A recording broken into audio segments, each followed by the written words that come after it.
গ্রাম মানে ভোরের কুয়াশায় ভেজা সবুজ মাঠ, পাখির ডাকে ঘুম ভাঙা এক শান্ত সকাল। আর শহর মানে ব্যস্ততার শব্দে ঢাকা ক্লান্ত দুপুর, যেখানে মানুষ অনেক কিন্তু সময় খুবই কম। গ্রামে মানুষ একে অপরের খোঁজ রাখে হৃদয় দিয়ে। শহরে পাশের দরজার মানুষটাকেও অনেক সময় চেনা হয় না। গ্রামে সন্ধ্যা নামে আজানের সুরে আর জোনাকির আলোয়। শহরে সন্ধ্যা হারিয়ে যায় গাড়ির হর্ন আর ব্যস্ততার ভিড়ে।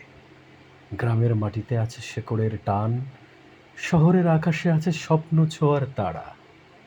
একদিকে সরলতা, অন্যদিকে আধুনিকতা।